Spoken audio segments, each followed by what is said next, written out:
Hello and welcome to How to Create the Perfect Elevator Pitch. Thank you so much for joining me, and let's crack straight on with things. So why do you need a really good elevator pitch in the first place? Quite simply, so that you can get more customers, so that your networking really works for you instead of being disappointed by the results that you're getting so far. The trouble is, most elevator pitches really don't work, and the reason for that is they're so boring. You just think about it. First of all, the accountant stands up and says, "Hello, I'm Mr. Accountant and we specialise in tax affairs. We can make sure that we save you less money on paying your tax, and we can take care of all your bookkeeping, yada yada yada." And then he'll end off saying, "I'm so-and-so from so-and-so accountancy company and our number is 02345 791 267. It's really not memorable. And then when you get the next one, the electrician stands up and says, "Hello, I'm Mr. Electrician and we can take care of all your electrical needs. So we can fix your wiring, we can, I don't know what electricians do off the top of my head, but you get the picture." And then the plumber will say, "Hello, I'm Mr. Taps and we can fix your leaky taps, we can do your pipes, we can do your drains, we can fix your central heating boiler," and yada. And it's just like a list of services, and it's just not inspiring at all. So we're about to change all of that. We are going together to work towards creating you the perfect elevator pitch. So consider, what is the purpose of an elevator pitch? Quite simply, it is to get your prospective customers intrigued and wanting to know more. You want them, in short, to come over and have a conversation with you. But let me give you a little tip here. If you do get into a really good, meaningful conversation, you don't want that customer or potential customer to hog you. What you really want to do is establish that there is a bit of an interest there and arrange to put a date in the diary for coffee. Because you never know, you might have impressed an awful lot more people than just that one with your elevator pitch. So you don't want them hogging you. So the purpose is to get them wanting to know more, wanting to have a conversation with you, and then booking a date in the diary just to have coffee and a chat so that they can get to know even more. So what does a good elevator pitch look or sound like? Well, the first thing you want to do is make it dynamic. You want to wake them up, because what you've got to think about is the audience are already bored.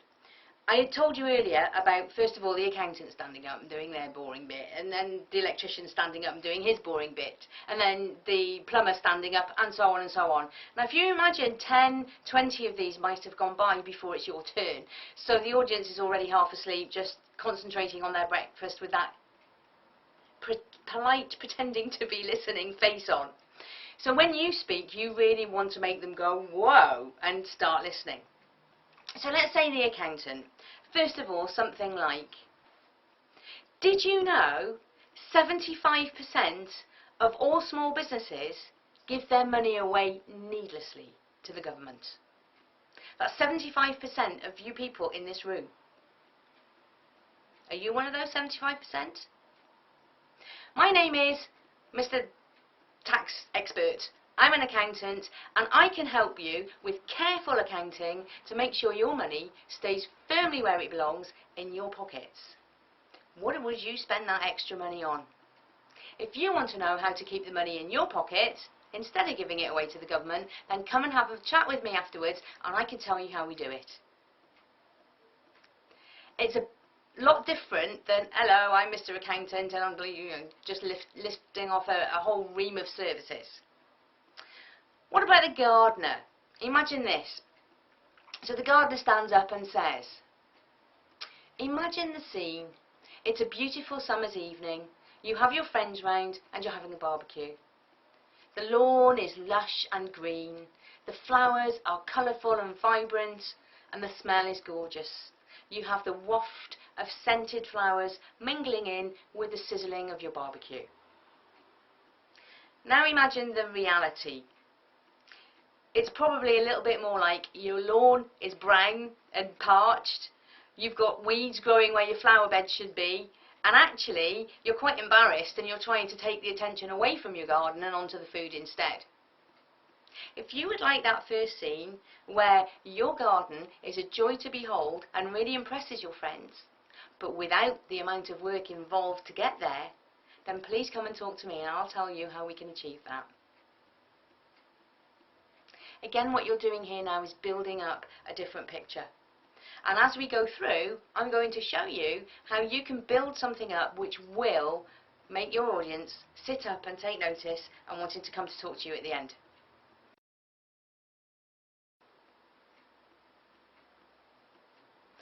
So when we're putting together the elevator pitch, we need to think about what drives people.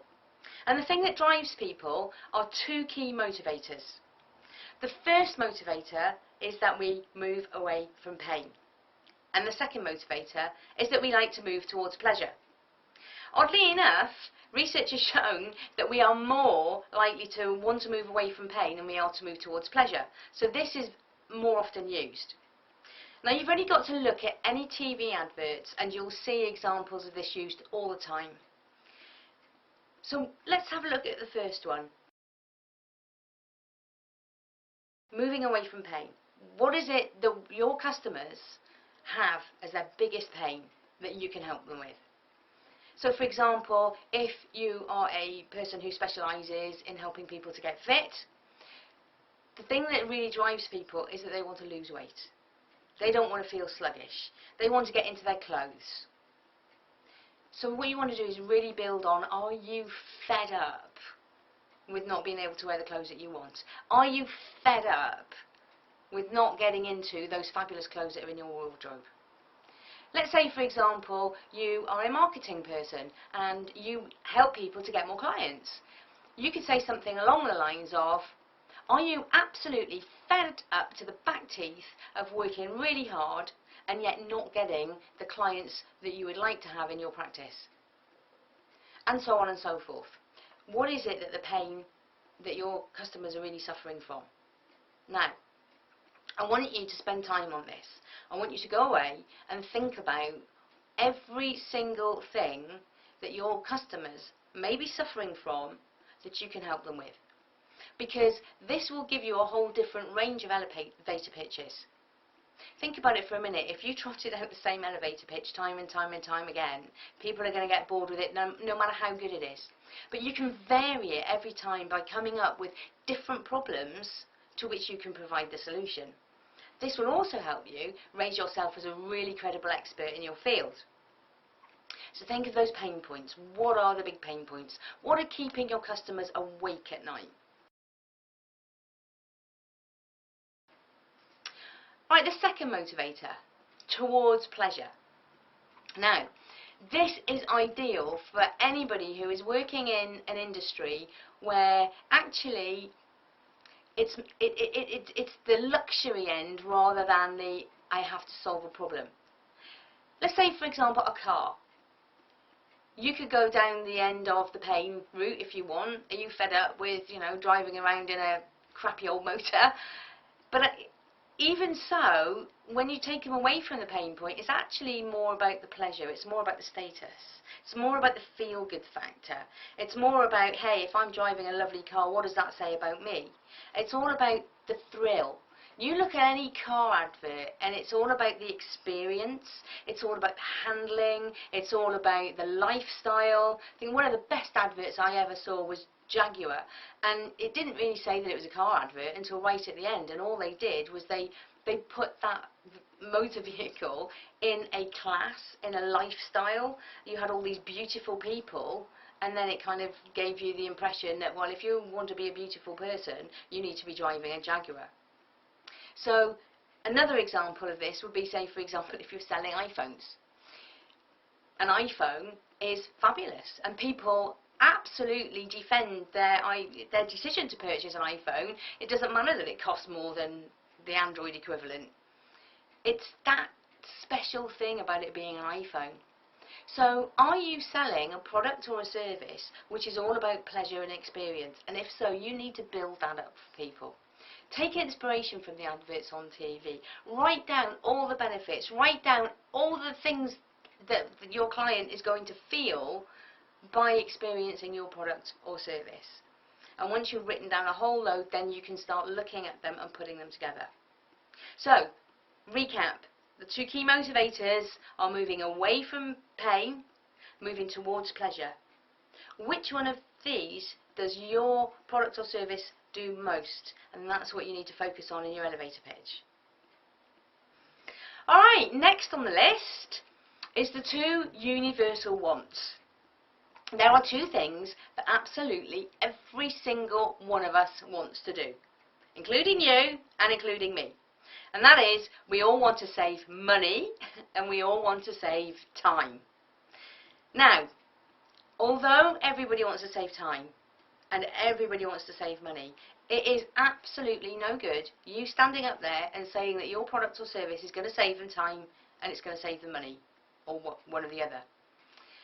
Why not, you might ask? Well, just think about it. When somebody says to you, I can save you time or money, do you immediately, oh my God, I have to have that, I have to do that? Or are you a little bit skeptical? The thing is, we've heard this over and over again. We've heard it a million times from a million different places. Everybody is promising to save you time and money. So if you're going to use this, which is a brilliant reason, then you need to show how in your elevator pitch. You need to really spell it out, how we're going to save them time and how we're going to save them money. So let's have a look at the money first. When you're promising your potential customer that you can save them money, you need to really be believable, so you need to tell them how you're going to save them money. So if I promised I can save you money on your networking, I need to follow up how I do that by saying something like, by improving your elevator pitch, I can get you better results from your networking, so you don't need to go to quite so many meetings. That'll save you a fortune in breakfast as well as time. Quite happily, that one actually saves you time as well as money, but that's a different story. So you need to think really about how you're going to get this, and not only how you're going to really explain how you're going to save the money, but how are you going to articulate that in the short time allowed. Even though you can tell them how they're going to save money though, even that's not enough. You need to get people thinking about what they're going to spend their money on. Now that is really the difference about what's going to get them motivated. I want you for a minute to just think about, if I gave you £1,000 cash in your hand, what would you spend that money on right now? I know what I'd spend £1,000 on right now if I had it in my hands. Or, if you're from across the pond, if I gave you $2,000, what would you spend it on now? Or wherever you might be, whatever currency that translates to, think about what you would spend that kind of money on right now. Now chances are you know exactly what you would want, and the same goes for your customers. So do the same thing to them that I just did to you.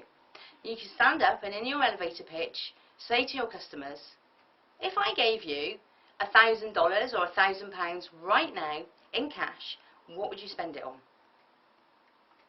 And then pause. Get them to think about what they would spend their money on. That's when you might have them. You can say, well, if you'd like, whatever it is you're thinking about right now, I can deliver that because through my product or service, I can save you that kind of money very quickly. So if you want to know how you can get your hands on whatever it is that you'd like to spend it on, please come and talk to me at the end of the meeting.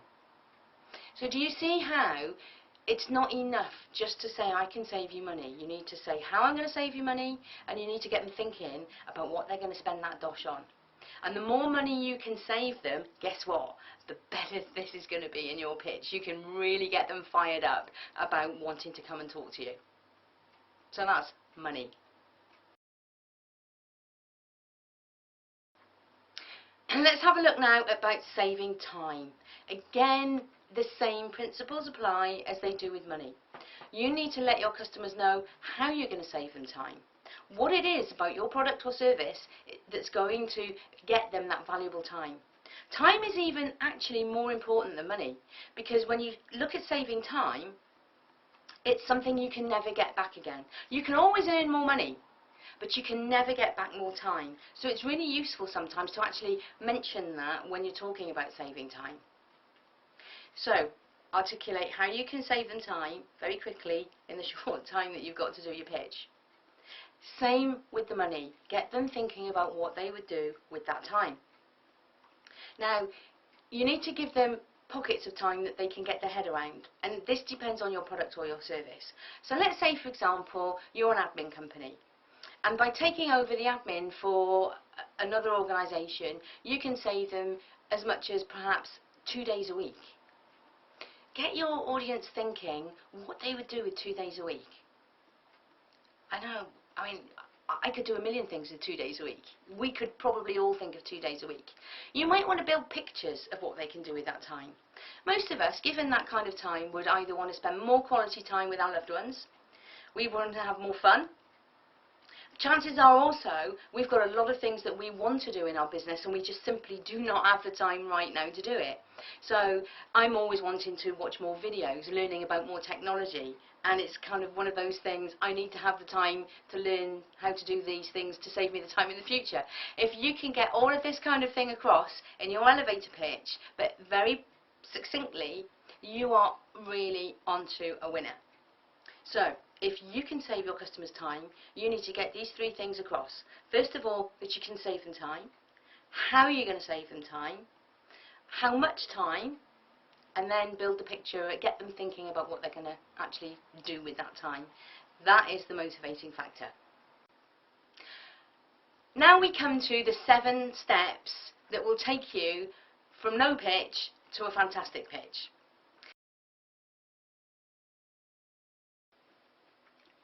Step 1, defining your niche.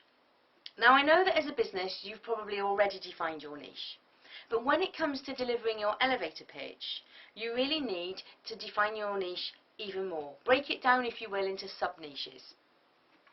Let me give you an example. When I first started out in self-employment as a trainer, many moons ago, I was used to doing a lot of leadership, development, management skills and team building training. So I thought this would be a really good place to start off with. I enrolled with the Chambers of Commerce, and I also enrolled in a lot of business networking breakfasts, such as BNI, For Networking and a whole host of others as well. I was really good at doing the leadership and management stuff, and I really put together a fantastic elevator pitch. So I could not, for the life of me, understand why I wasn't getting any results from my networking. Most strange. It actually took me a while for the penny to drop that the people at these networking events that I was going to were pretty much all sole traders or very small businesses of only maybe 2 or 3 people. They had absolutely no need of leadership and management development. They had no need at that point of team building. It doesn't matter how good your elevator pitch is if you're pitching it to the wrong crowd. So you need to think about who is going to be attending the networking events that you're intending to deliver your elevator pitch to. So I had to start looking at things differently. I had to start thinking, well, if I want to develop, do leadership development training and management skills, what events do I need to go to where my elevator pitch will work? And I decided that I needed to go to CIPD events, which is my professional trade, the Chartered Institute of Personnel Development. And that was going to be attended by a lot of HR people. Yes, now that's the right pitch to the right audience when I'm doing my management skills. I had to do something entirely different for the Chambers of Commerce and for the business breakfast that I was going to. So I had to have a look at what training I could offer them and develop a whole new elevator pitch to satisfy the needs of that audience. So what I want you to do is to take your business, pull it apart, look at all the different customers that you can help and put them into brackets. And then think about the networking meetings that you go to and who attends those networking meetings. You might find that some of them are a mixture of larger organisations and perhaps small businesses, but are they the decision makers? And you can't in the same pitch appeal to both. So you need to have one pitch which is going to be aimed at one audience and another one aimed at the others. So spend some time getting this right. It's very important, because otherwise you really are wasting your time, your effort, your energy and your money. Alright, now moving on to step 2. And then this is where, having defined the niche market. Now it's about how you're going to appeal to the niche market. Now, we've already done a lot of work on how to appeal to people through the key motivators and the universal wants. All you have to do now is take that theory of what we've been talking about and really apply it to your niche market. So you need to go back and really start to put this in your niche market's language. So if you, for example, have a target market of small businesses who really need help with their administration because otherwise they're running around like headless chickens, you need to put it into that kind of language. Are you a sole trader who is working by themselves? Are you finding that you're needing to be the entrepreneur, you're needing to be the salesperson, you'll need to be the admin person, you'll need to be the tea boy, you'll need to be this, that and the other? Are you finding that you just cannot do it all?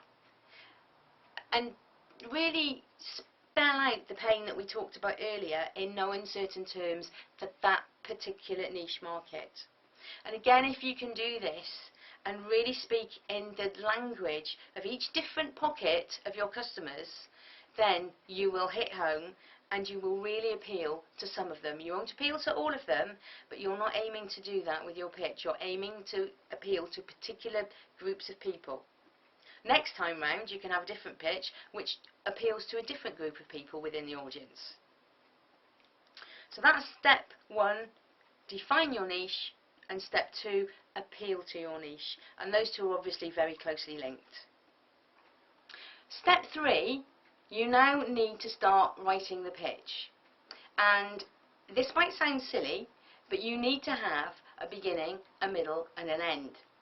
Most presentations, in fact I would go as far as to say between 90 and 95% of presentations, whether they're long ones or a short elevator pitch, do not have a beginning and they do not have an end.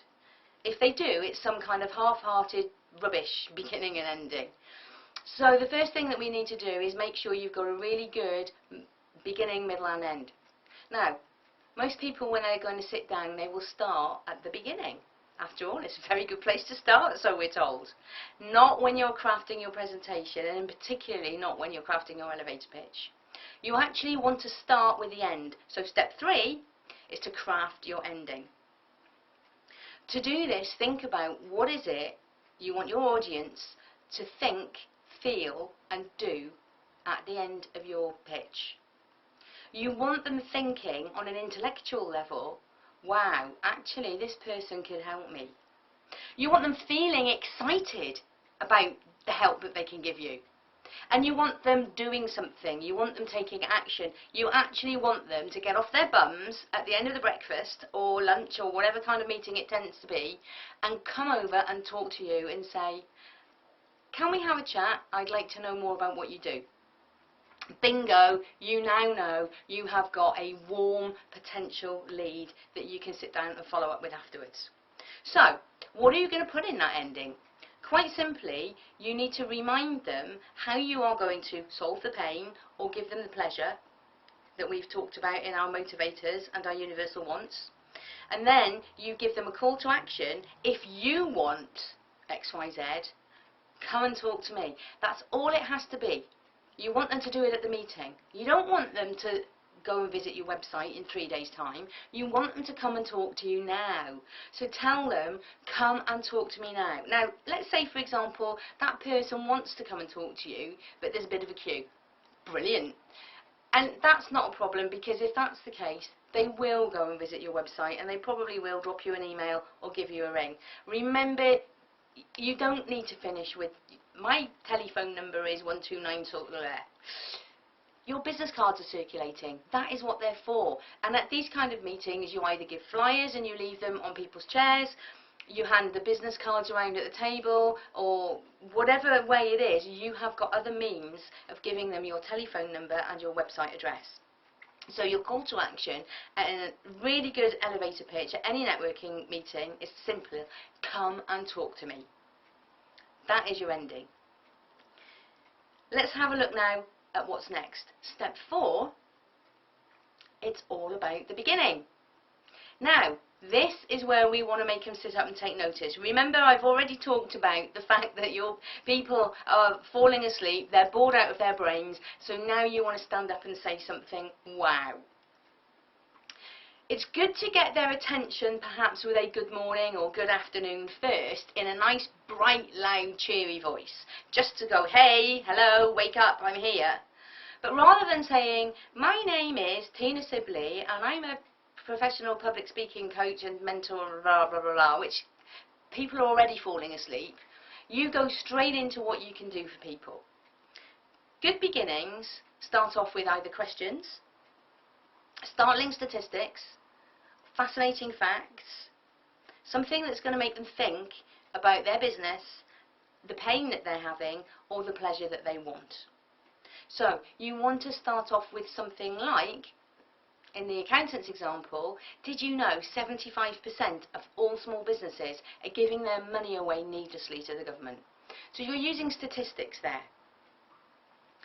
You could, and actually you're also asking a question. You could ask a question about their business. You could ask them, how many clients do you have right now? Are you happy with that? Or would you like some more?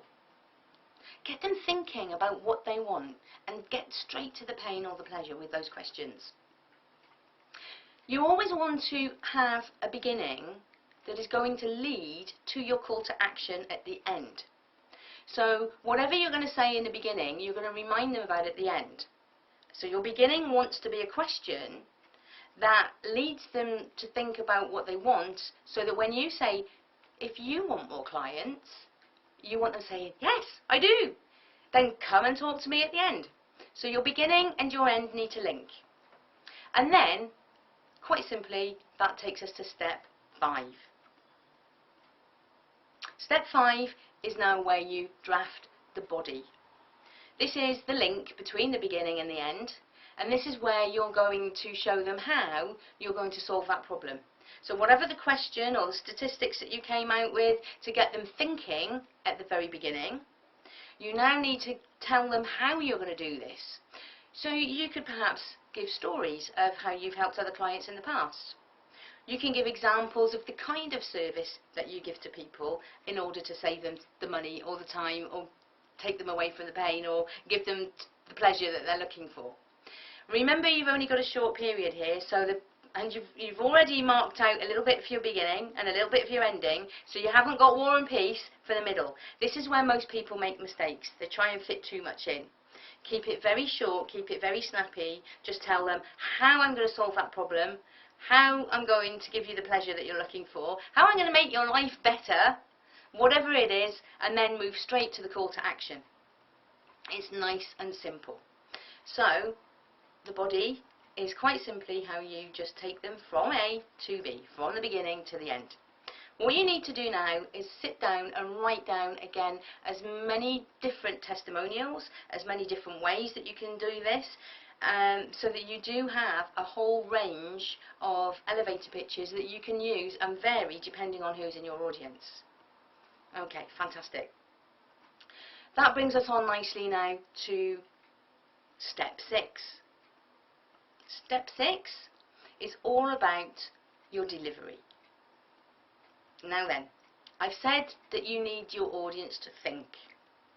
So you ask questions and you come out with statistics, you talk about their business, you talk about their pain, you talk about the pleasure, and you build pictures up in their mind. It's really important at this point that you let your audience think about what you've said. Let them dwell on the pain for a little moment. Let them savour in the idea of the pleasure. Let them linger on what it is that they're going to spend their money on, or what they're going to do with the time. And the only way you can give them that opportunity is to pause. Most people, when they're new to speaking, hate the pause. They speak too quickly. I know, I did it. But you have to give them time to think. Bearing in mind, we may only have 60 seconds to fit all of this in, and pauses too. And this is why you really need to spend time crafting your pitch. It's not something that you can wing and get it right. It's something that you do have to spend a couple of hours on at least. So look at where you're going to put your pauses in for effect. Think also about where you're going to put the emphasis. One thing that you have to put in is enthusiasm. If you can't be enthusiastic about your business, don't expect anybody else to be. You really need to be enthusiastic because you're asking them to put their hands in their pockets and spend money. And the more money that you're asking your customers to spend with you, the more enthusiastic and credible you need to sound with your elevator pitch. So it's really important to think about the delivery of it. Now you also need to work on your timings at this point. In order to get all of this, you need to write the whole pitch down. You need to write it out word for word, and you need to practice it. You need to practice saying it out loud. Trust me, it never works when you just say it in your head. It's always different. And you need to give yourself a bit of a leeway of time. So if your cut-off point is, say, 60 seconds, aim for 50. Because then if you've hesitated a little bit, you've got some leeway to go. It's really important that you pay attention to your timings, because in a lot of networking organisations, they will stop you when you've had your time. And believe me, there is absolutely nothing worse than getting to your time and you haven't delivered that all-important call to action, and you just have to blurb out your name and sit down again. Everything that you've done is wasted. So make sure you are paying attention to your timings, and you practice again until you get it right. And that happily brings us to step 7, practice. You need to practice out loud. You need to practice your delivery. You need to practice your timings. It's a really good idea to record it, see what it sounds like. You can just use your phone if you haven't got a camera or anything like that, and it doesn't necessarily matter what you look like as long as you sound right. So practice, record, listen, and then keep changing it and improving it as you go. It's also important to remember to go away from it, because when you've had some time out and then you come back to it, you might be, oh God, what was it I was going to say again? And you forget. You really need to learn this off pat and have your elevator pitch down to a T. It's probably the only place and time I will tell you to learn a presentation. This is the only time that you will ever do that, but it is the one time when you must do it. It needs to flow. It needs to sound as though you've just ad-libbed, and yet it needs to be seamless. It needs to be professional, and you need to look as though you know what you're talking about. I always, when I go to a networking meeting, practice it out loud a few days before, the day before, and then when I'm driving to the meeting, instead of having the radio on in my car, I'll turn the radio off and I will say my pitch over and over again in my head. Because you have to remember that you're sitting there having breakfast, chatting to other people, or having lunch, and then all of a sudden there are all these other pitches, and you haven't had time to rehearse it again. So you need to know that when you say those first few words, the rest is going to start tripping out. And what I do is practice my first line. As they're coming around the room, I practice my first line, and I know that if I can get my first line out, the rest flows. So that's step 7, practice. So to recap then, the 7 steps are: number 1, define your niche. Step 2, appeal to your niche. Step 3, craft the ending of your pitch. Step 4, now come back and work on the beginning. Step 5, work on the body of your pitch, the journey that's going to get you from the beginning to the end. Step 6, work on your delivery and your timings. And finally, step 7, practice, practice, practice. Those are the 7 steps, and you need to do them all, and you need to do them in order. So now you know the 2 key motivators that get people buying. You know the 2 universal wants, but more importantly, how to use them, because most people use them incorrectly. You know the 7 steps to craft your elevator pitch, so the rest is up to you. It is up to you to actually now sit down, get a pen and paper. There is a PDF outlining a lot of this underneath this video. Download it, read it through, and just start writing. Just start brainstorming all your ideas and then pull them together into different elevator pitches. And you can use different elevator pitches to different niche markets. So, good luck with your crafting your elevator pitch, and good luck with your networking results. I expect to hear that you've had a big difference in the responses that you're getting right now. And please do come back, visit the website and post your comments, because I would love to hear how you've been getting on. I would just like to say thank you so much for spending the time on purchasing and listening to this video. I really do wish you all the very, very best with your networking, and as I said earlier, I'd love to hear how you're getting on. So bye for now, and I look forward to seeing you in some future training videos.